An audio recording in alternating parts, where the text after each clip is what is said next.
What's going on, guys? And today I am doing the 3 biggest draft sleepers and busts of the 2016 NBA draft.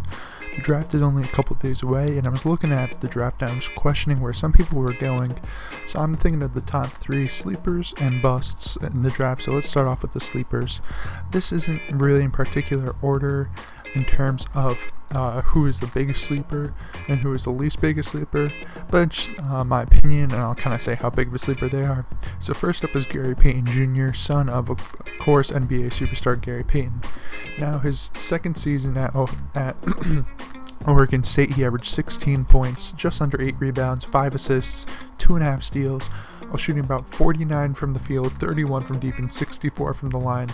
And he had a 9.26 strength of schedule. That's what you'll see. I did that for most of the people. And basically that mentions how good are the teams they're playing up against. Because in my opinion, if guys are putting up crazy stats and they're going in a good conference or they're playing good teams, I think that not 100% will translate, but there's a better chance of it translating compared to guys putting up terrible stats in a good conference. I think that means that there might be some issues, but if they're putting terrible stats in a terrible conference or up against bad teams, then I don't think they'll do well at all. So that's just a little bit to show how well he's playing against good teams. So he's playing pretty solid teams as a 9.26. I don't know exactly what the number means, but that's pretty good.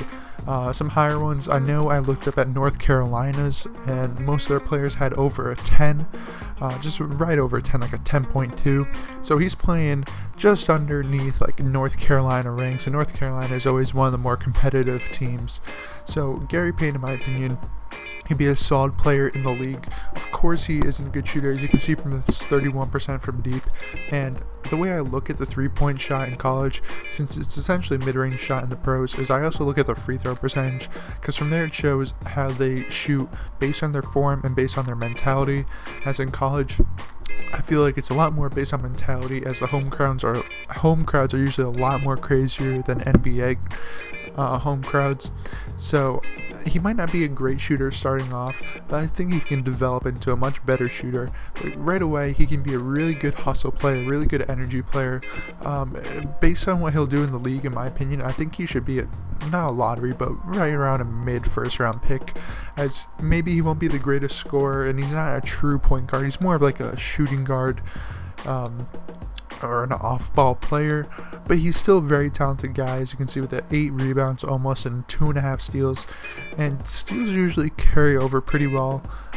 Blocks a little bit too to the pro, so I think with that 2.5 steals mark, he won't average that many as a rookie, but maybe he'll get up to 2 a few years in the league, and I think he'd be a very talented guy to have on your team. So I think he's a sleeper because he's predicted to go around like 50th, and there's no way I can see him falling that far, especially with a lot of question marks higher up in the draft. I feel like he's more of a safer product. He's a little bit older. I think he's 23 or 24, but I mean, that's not a huge issue. The last time there was really, I would say, a red flag in terms of age would be Bernard James a few years ago, where he was 29 because he was in the military for a while, so he was a really old guy. He's already out of the league, but I mean, he's like 32, 33 now. But 24 isn't super bad. Of course, you like him a little bit younger, but this is pretty good. And I didn't put his block numbers, but I believe the season before this one, he averaged like 1.5 blocks a game, which shows a lot of his tenacity and his focus for playing defense. So I think he'll be a solid defender in the league and a really good role player. He also has good size. I believe he's about 6'3", so that's one of my sleepers. The next sleeper I have is Bryce Johnson. Now, Bryce Johnson goes all over the place. Some people have him in the late lottery. Some people, I don't see him fall. I see him fall into the late 20s or the 30s range. And I don't see why that's possible. Now, up there on the screen, you can see he averaged 17 points, about 10.5 rebounds.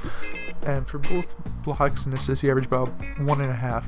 Now, for shooting from the field, he shot 61.4% from the field. I wrote a 0, but he didn't take a 3. He shot 78% from the free throw line with about a 10.7 strength of schedule. So he's playing really, really good teams.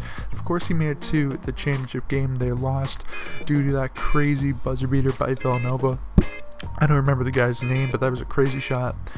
But I think Bryce Johnson is a lot better than people give him credit for. I don't know if he'll be a top 10 player or worthy of a top 10 pick because of his limited upside, as I feel like he already has a role carved out for him in the NBA where he'll be the Tristan Thompson type, just getting a lot of the easy garbage buckets, a lot of rebounds and such. The thing is, he's a very good free throw shooter with that 78% mark. You don't see a lot of big guys, even in the pros, with that kind of a number. And with his size, even though he's a little skinny, he's about 6'10", 215.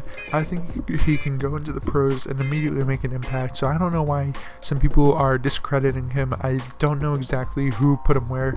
I feel like Draft Express is really low on a lot of guys who are proven commodities, or you think will be proven commodities, compared to upside guys where they tend I don't know, one of their tendencies is to put upside guys really high up, which I don't know if that's always the best idea. But I think Bryce Johnson is probably right around the 10 or 11 pick, in my opinion, if I was a GM, but it seems he falls way further down into the mid or late first round, and that's just not right in my opinion. I think he'd be pretty talented in the league, and for the last two guys I mentioned that like make an impact right away, I don't know if it's technically the rookie season, but maybe their second or third season they'll be solid players. You can see this in like Gary Harris, where Gary Harris came out of Michigan State, and he was supposed to be a not finished product, but able to come in and play the NBA. He struggled as a rookie season, but his second season was pretty solid. He's starting to show signs of being a solid NBA player, so give him a little bit of time, like a year or two, and he should be a solid NBA player, both Gary Payton and Bryce Johnson. Now moving to our third guy, Denzel Valentine. I know there's some issues about his knee, I believe, where there's a little bit of issue in terms of his long-term future, but I think with all he does on the court, and the fact that he doesn't really rely on athleticism too much, you can't really shy away from him. Of course, the knee is kind of a question mark or a red flag, but think about it is think of some guys who have had those in the past. There are some guys who haven't panned out as well, such as Perry Jones had, I forgot what it was, might have been a knee issue as well, but there's other guys such as Jared Sullinger, who had a back red flag where they were wondering if he could play in the league because he had some back issues, and he fell pretty far, like 10 draft picks to the Celtics. And even though he isn't the best pro, he's a very solid center / power forward. I don't know if he's really a starting center, but he's definitely a six-man type where you really want to have him on your team as a great rebounder and a decent shooter. Now, in terms of Denzel Valentine, I've seen him slip to the second round, I believe, in a couple places, but in my opinion, he's easily a lottery pick. Even though you don't know if everything's going to convert over to the NBA, you got to think at least one or two of his skills definitely will. Now, up there on the screen, you see his stats: about 19 points, 7.5 rebounds, 8 assists, only a steal per game, but he did shoot 46 from the field, 44 from deep, and 85 from the free throw line. He had just under a 7 strength of schedule, so didn't play the best teams, but Michigan State usually does play some really good teams in the Big Ten Conference.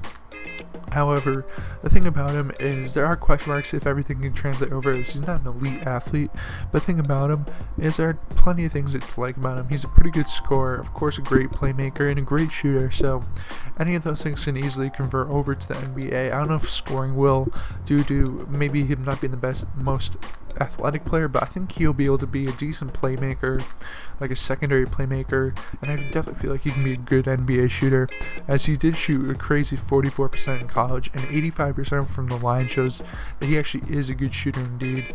So I think he can be a pretty solid player. Of course, defense athleticism is an issue, but there's no way you should fall anywhere past, in my opinion, I don't think he should fall past 12, but I see a lot of places put him way lower, so he's a huge sleeper. Now let's move on to some of the busts. The first bust, I think, is Dragon Bender. Now, if you look at those stats right away, you will be questioning why this guy's even going to get drafted. But a little fair warning, this is only in the EuroLeague, where he only played 7 games. So this is a small sample size, but the reason why I don't think he'll do that well in the NBA, or at least take way too long, is first off, he's pretty young. He's 18, which means he's a lot of upside, but compared to a guy like Porzingis, who had similar question marks but played right away. He is a whole year older, where Porzingis was 19 coming into the league. And also Porzingis was in a much better league. I don't know what Maccabi is in. It's the Jewish team. You can see it on his shirt right there in the picture. Maccabi isn't as good of a league as the EuroLeague, so that's why I use those EuroLeague stats, as that's like the best competition, not in the US. I think, in my opinion, the number one competition, of course, is the NBA. Then it's probably the D League. Then about EuroLeague is maybe a tiny bit ahead of college basketball. Then after that, I don't know what else there is. Now, if you look at those stats, when he's playing against the best players, it's really unusual to think that he's considered a top 3 prospect, averaging about 2 points, 1.5 rebounds, half an assists, barely any steals, 0.6 blocks, and he shot terribly, 33% from the field, 25% from deep, and 50 from the line. Of course, this is a tiny sample size, you can't trust entirely. He had a little bit better stats when he played for Maccabi, but even then they weren't that amazing. He did average a decent amount of blocks. If you go on a per minute basis, he's a pretty good shot blocker, and he's an alright 3-point shooter, but I don't know what else he brings to the league, and especially when he's putting up those numbers in the league that small, where a lot of those guys were never in the NBA and probably will never make it there. I don't know if he'll convert right over. Of course, he could just be messing with us, as he is also very young and has a long time to develop. So I don't know if he will be entirely a bust, but I feel like there is a higher chance for him to bust than for him to actually produce in the NBA. Now moving on to our second bust, in Skal Labissiere. Now Skal played for Kentucky, of course, and I don't know what to say about him much more than he just didn't play well. I don't remember his exact stats, but he was just not very effective. I put up some of the stats up on the screen, and I feel like it's one of those guys like the Harrison Barnes treatment, where if you played well in high school, then people will give you more credit in college, and then from there you can just make it to the pros, which happened to Harrison Barnes, and you saw how well that ended up for him in the finals.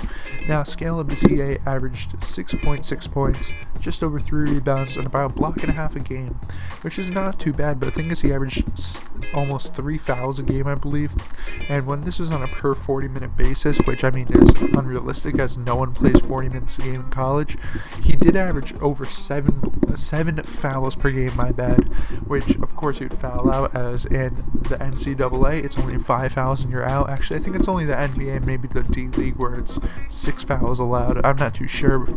That shouldn't really matter right now. Now, keep on talking about him. He is an alright shooter, as he's able to mainly get a lot of garbage buckets. He has an alright jump shot. He shot about 52% from the field and 66% from the line. He did take, I believe, a couple threes, but he didn't make any. I know he took at least one, as it was an actual 0, unlike Bryce Johnson where it was just blank.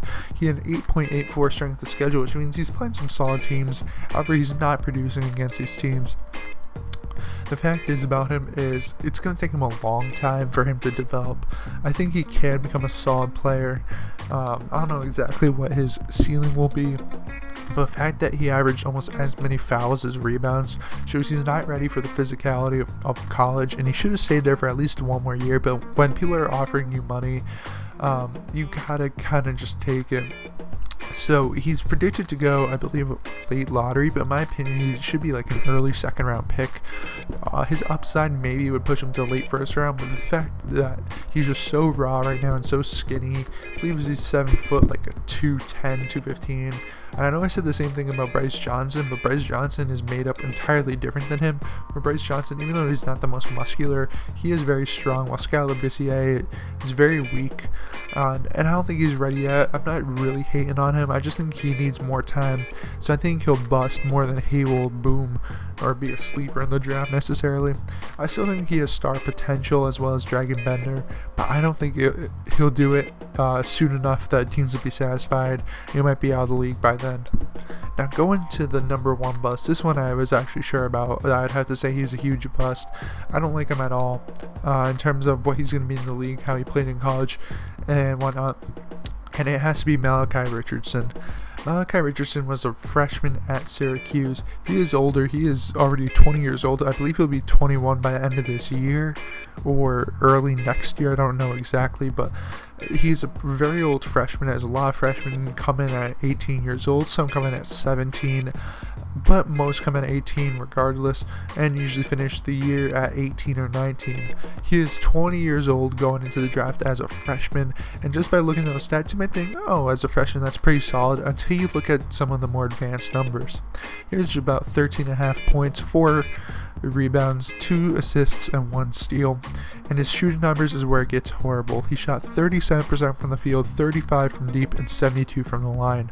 The 35% from deep isn't bad, however, he is an absolute chucker, as he shot 37% from the field, which is horrid. And throwing the fact that he only shot 72% from the free throw line, maybe that might show he's actually not a good shooter entirely, as usually the free throw line, I mentioned the mental aspect, but that also shows how good you are at actually shooting the basketball. I think he's just straight up not that great of a shooter. He did play against some really good teams with almost a 10 strength of schedule. The thing is, he had a 0.3 net rating. I didn't include that for other people, as usually college players who are looking to get drafted have really good net ratings, but he only had a 0.3. Now if you compare that to some other guys, I just looked up one random guy in Kansas, Wayne Selden. You might know him. He is predicted to be a second round pick. He had a plus 13. Now if you go look at some more advanced players, like some really good guys, you'll see like plus 25s, plus 30s. Isn't too surprising, but usually a freshman on a pretty good team that is looking to get drafted will have at least like a plus 10 to 12, but he had a plus 0.3. If you look it up, I don't remember the exact things, but it's like a 96.9 offense and a 96.6 defense, which basically shows that he is marginal to making a team better. And with Syracuse only running a 6-man rotation for the most of this season, it shows he is pretty much useless, Syracuse is one of the better teams that made the Final Four, and if he only has a plus 0.3, he's more valuable being on the bench than actually being out there. Yes, he does help a little bit, but there are better players that help even more. Now, I don't like him a lot because of the fact that he's not a good defensive player.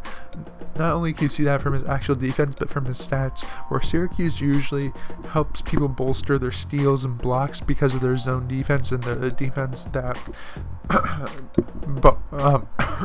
my bad, that the coach tries to throw out there, where you see guys like Michael Carter-Williams. I think he put up almost 3 steals per game in that system, and even Dion Waiters, who I kind of compared Malachi Richardson to in my head to see how he'll fare in the NBA, as Dion Waiters played in the same system, and Dion averaged almost, I believe, 2 steals per game, or like 1.7.